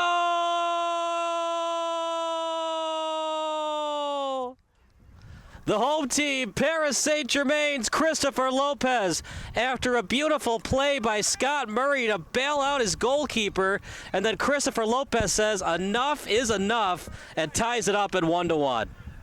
You know, you had to get the feeling that while the defense was weakening a little bit, some on the Eagles' end, PSG was keeping that intensity up, and shot after shot on goal, and the big kick goes into the back of the net, and now we've got an even match. And Bob's on the live chat right now. He says, you take the 1 point because you get the draw against the good team. Well, I get that. The problem is you only get 1 point regardless. Well done, Brian. The theory is you want to get the 3 because you get the 3 and the opponent gets 0. So you thought you were going to win this argument without Bob being here today, but clearly he's gonna demonstrate that this argument will still go on. He came out of the shadows. He's like Batman. I don't know. Go on the live chat, by the way, what you guys think about the 3 points versus the 1. I would love to hear from the soccer purists and the soccer somewhat fans. That's what makes sports great. There's the purists, and then there's the okay fans. And then there's the fans of when I was playing house league baseball, and one of the moms didn't know what ball 4 meant. There's fans of all, right? There's people watching the game of all knowledge bases. Another left-footed boot. That was a beautiful corner they had previous to this one. Let's see if they can do the same thing. Nice hang time. Touch by Riddle. They can't fully clear it, but enough to get it to Cuckoo. Cuckoo. And well played by Luis Gutierrez. The advantage for PSG too, Kevin, they have a lot more size than the Eagles. So on those headers, on corner kicks, it's advantage Chicago, PSG. And what's different from basketball, in a basketball game, to rebound, if you're smaller, you can kind of box out, try to get away with a head check. Not so much in soccer. Any push-off is going to be a foul in the box. Left-footed boot. Hang time's good. Chance, shot. The field goal's good, but not the goal. Boy, and that shot almost cleared the tall net. A little bit high. That was a little high. As Bob Euchre would say, just a bit high. I can't believe these hitters lay off pitches so close.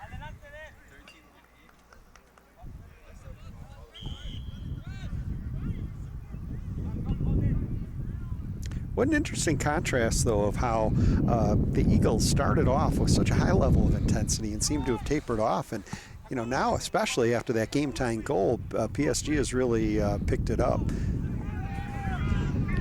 Out in front, players falling down. PSG able to clear a little bit, but stolen away by the Eagles. That shot, save, and a beauty by Solario. It was kicked by Urim Suya.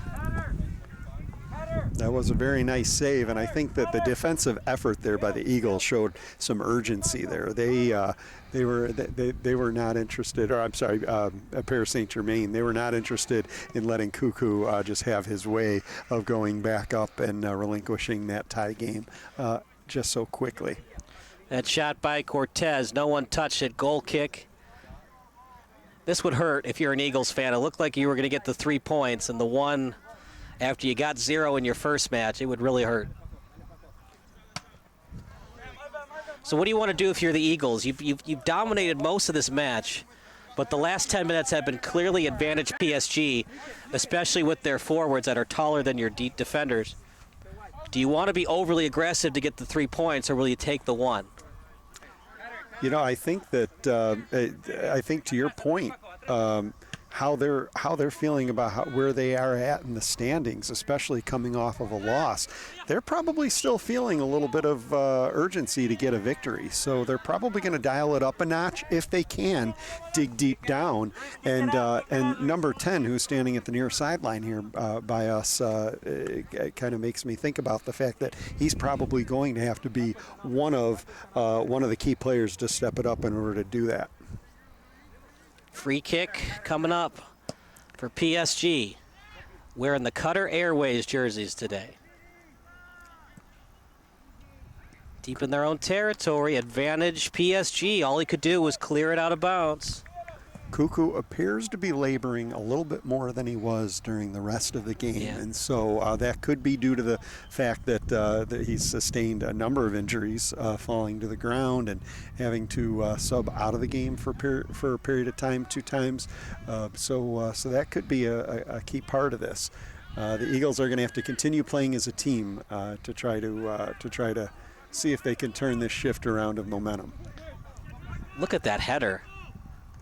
If that was intended all the time for Gutierrez, that's a man that might be playing some big-time college soccer in the future. And the ref says, nope, you gotta play the throw in 5 meters back. But hey, if you think it went out of bounds there, do the quick throw in so the ref can't call it. The refs have been on top of that. They're being very stringent about where the throw-ins are taking place. And that's not really a big advantage when it comes to 12U travel soccer, but once you get into 19U, when you gain 5 meters on a throw-in, it could change the complexion of a game sometimes. Sure. All the teams are looking for any kind of a edge that they can get. Right, and that's why being a football ref can be so difficult, because the running back will always place the ball a yard further than he was actually tackled. And then it's up to you and the ref and the side judge to make sure you put the ball exactly where the spot should be. Left-footed boot, decent hang time, header, another one, and then cleared. Not a good one, though, and stolen away. Left-footed boot, Riddle with a nice save. Very nice save again by Riddle. I don't know what's better, himself as a goalkeeper or the style of his shirt. Look at the stripes, the red and white. He looks like a circus showman in that outfit. Well, he's doing all the tricks in goal to make sure that he's protecting as best as possible.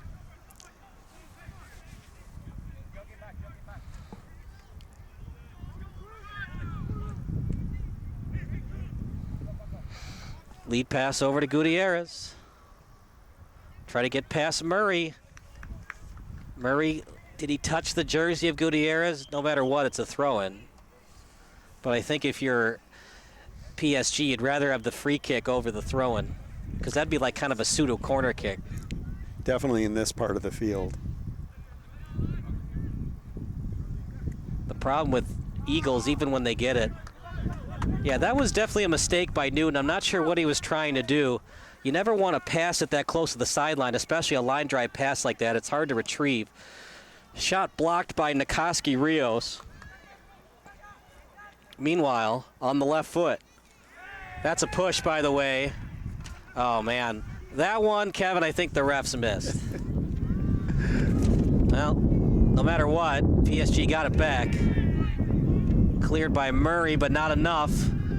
It's a faraway shot, blocked, no one home to retrieve it, and 2 players falling to the pitch, and the trainers are going to have to enter the pitch. They're playing hard, partner. A lot was happening. A lot of effort out there on the field, and I think that was what we saw happen there was some hard play and unfortunately a collision of players. Let's hope that they're all right. Yeah, it sure looked like, you watch it one more time. Yeah, it sure looked like leading with the shoulder was Micaiah Bovey. There was contact from both sides.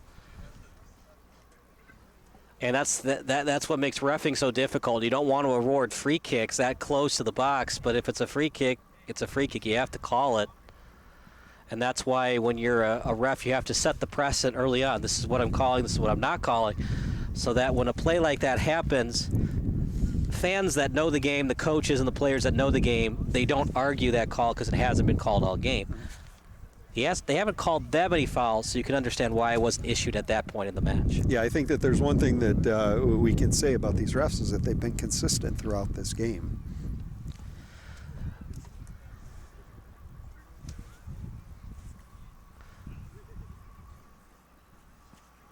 And he's able to be pushed up from the pitch. That's Marco Moreno. And there'll have to be a substitution. Catalano back in. Andrew Lopez as well enters the pitch.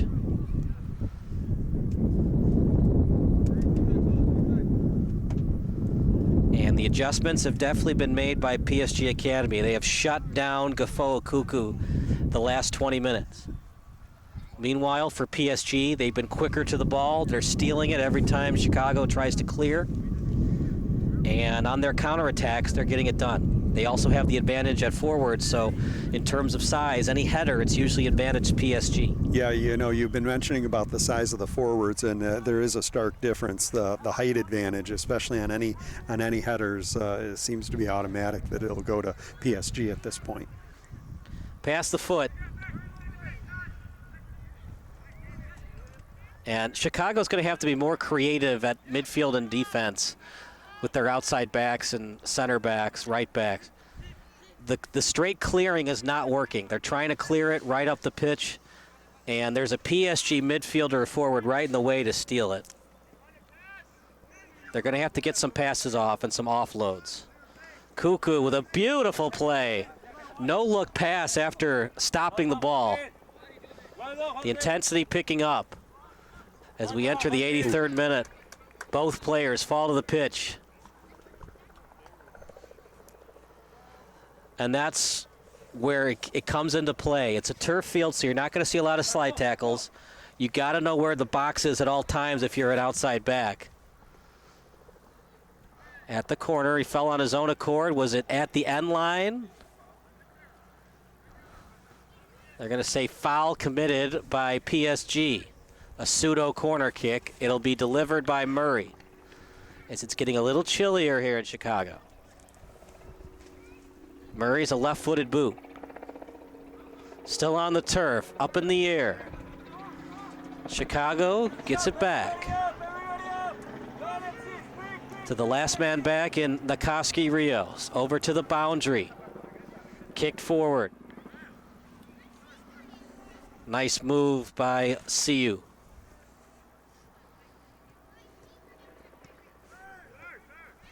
Retrieving it well. Defense has really turned in a little bit of a night and day difference in how they've been protecting their side of the field the second half.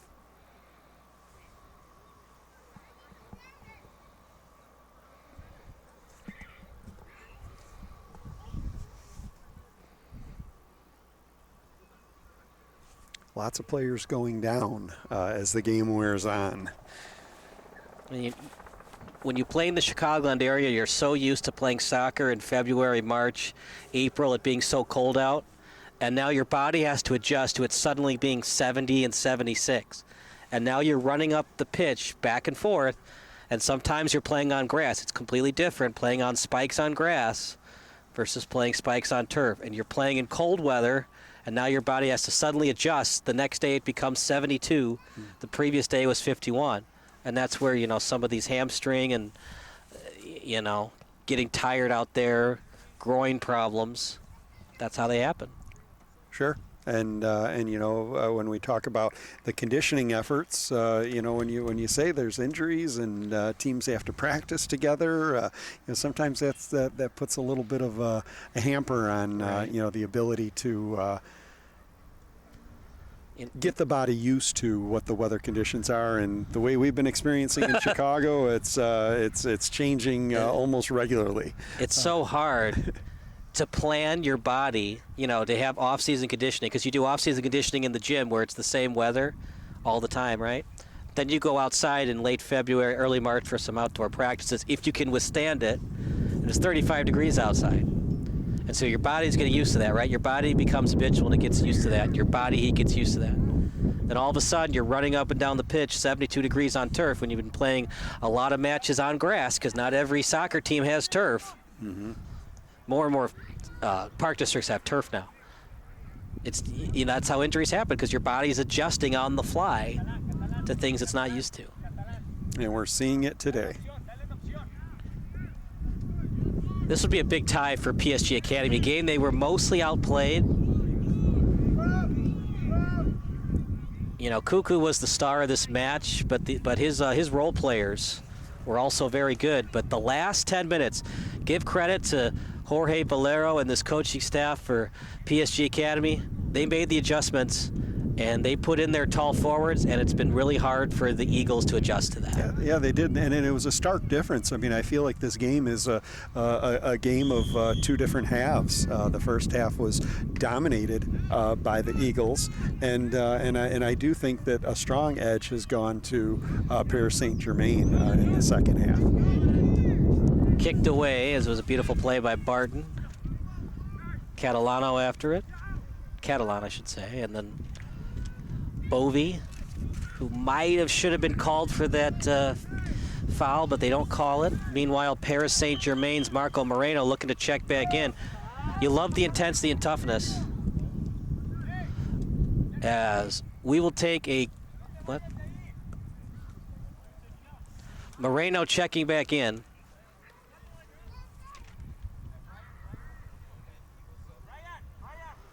Fitzicom, that's the guy to watch out for. He's had trouble staying on side.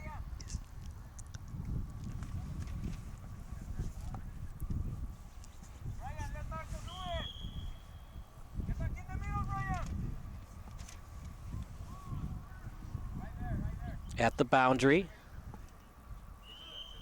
And they're going to say a foul committed by PSG.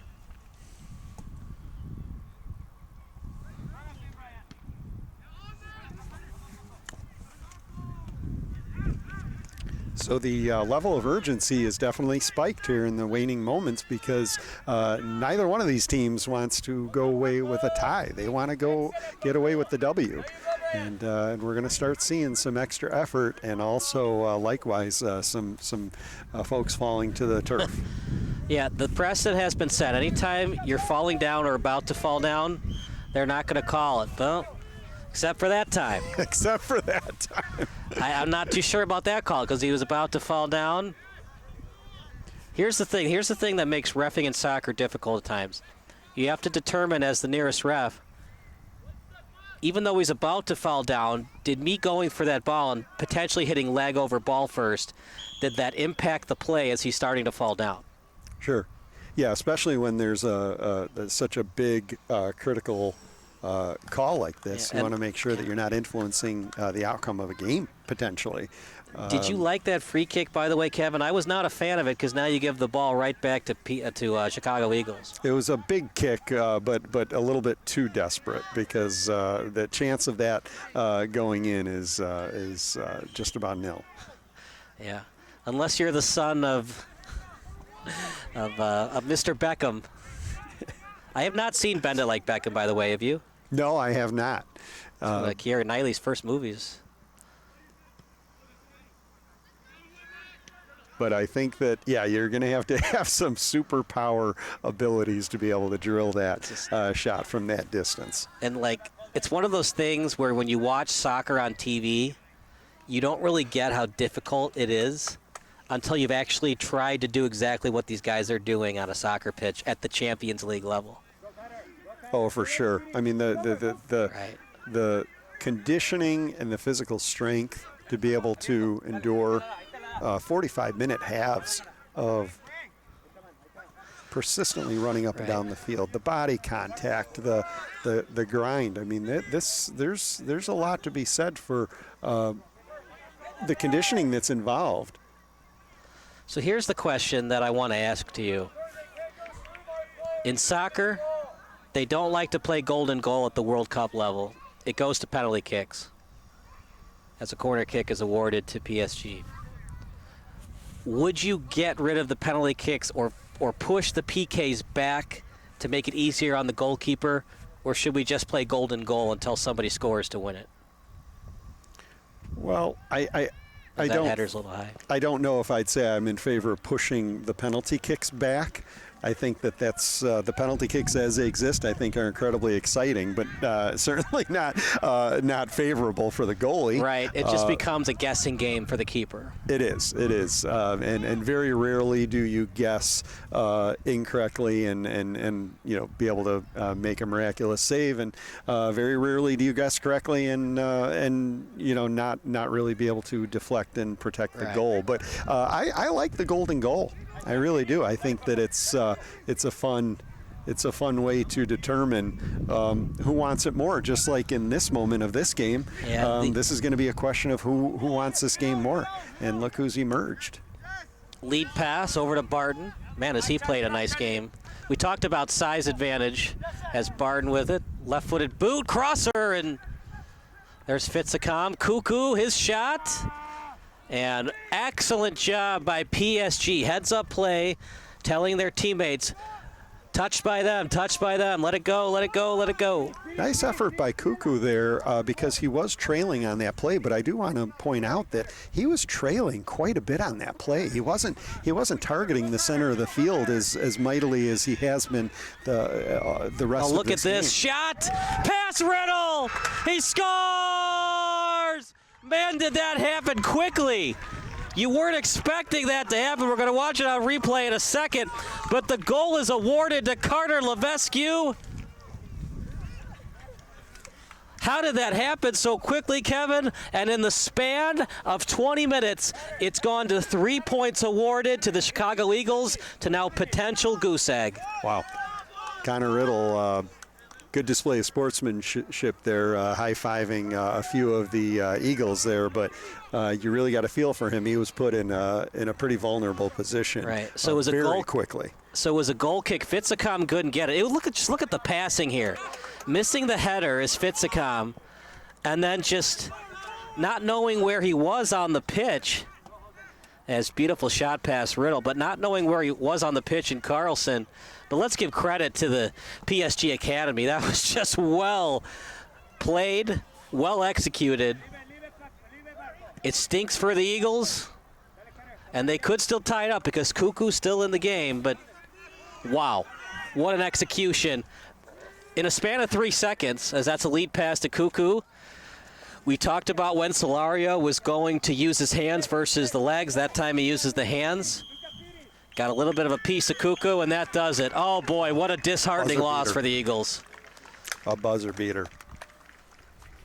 And give credit to Paris Saint-Germain. It's an experienced team led by a great head coach, an experienced head coach.